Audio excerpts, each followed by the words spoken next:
Anybody who's looked into TIFF and ProMist filters before knows they are extremely expensive, and I'm not saying that's not worthwhile, but if you're wanting to look at using these filters in your wedding film kit, you might be looking at 4, 5, 6, 7 lenses you need to get filters for, or spend the entire day screwing filters on and off, which, let's face it, no one wants to do.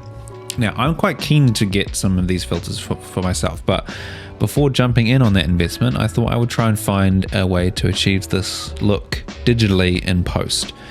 And I've come pretty close, I think. So I thought I would share with you the technique I've developed and found, and see if it helps you. It's all done within Final Cut Pro, just with two effects, and it gets pretty close. To be honest, it gets pretty damn close. Not all the way. You know, it's not going to replace a TIFF and ProMist filter, but for those of you wanting to try out this effect, see if it looks right for you, for your films, it's a good first stage before jumping in on, you know, several $100s worth of filters. So let's get started. So how do we do this? Basically, what we're going to do is add 2 effects, one of which is a luma keyer and the other is a Gaussian blur. So basically what we're trying to do is isolate the brightest parts of our image and then blur just those bright parts. And this is how we do it. So what I have here is my entire timeline of the whole wedding film, you know, fully edited cut. It's important that you get your edit locked off first before doing any of this. And so what I want to do is select all of the footage, not any of the music, not the adjustment layer, just the clips. Copy those, so Command C, move over to the end of the timeline, Command V, paste those. So you basically have a duplicate copy of your entire timeline. We then select that again, right click, and we're going to make a compound clip. So basically take all of that timeline and crush it down into one basically clip that we can work with.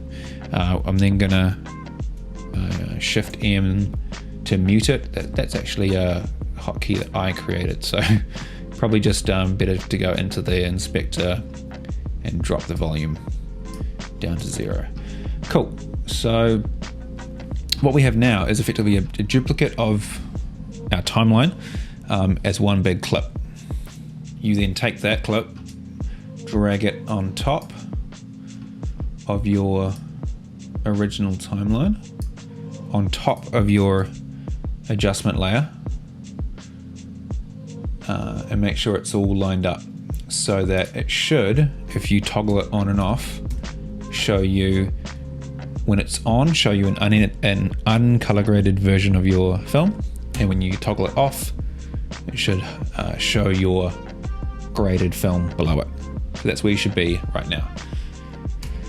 Now, the fun bit. Okay, so first step, we're going to luma key this top timeline here. So go into your effects panel. You want to find, go to all video and audio. We're going to find luma keyer. Add that. Go to the view section in the luma keyer. Take it from original into matte, so we can actually see what we're selecting. And we want to take this and squeeze it in so that we only want to see the brightest parts. And then what we're going to do, go back to the effects window, add in a Gaussian blur. Now, how we show this, show what we've done against our final image is take it back, go back to the view, turn it from matte back to composite, and now we have our blurred highlights from our copied timeline showing on top of our original timeline. There you go. And basically you can sort of, from here, dial in how much of your image you want. So for example, I would say this is a bit too much, so I might drag this into about here, press V, toggle this filter layer on and off, and you can basically just see you know, on the edges here, we're just getting a little bit of blooming. It's a subtle effect, but just a little bit here and there. This was quite an overcast wedding, so the effect is somewhat lessened than say like a full backlight. You can see maybe here and some of these, here we go, some of these shots here, you can really see, you can really see the, just that blooming of the highlights, how it comes in on the corners of the window there. And there we go, fake Pro-Mist filter effect for you right inside Final Cut Pro. If you like this video, please think of subscribing, hitting the little bell icon so you get notified when I make any videos, and drop a comment below if you think that you will be either buying a Pro-Mist filter or trying this effect out, which I want to see how many of you are landing on which side of the fence of that.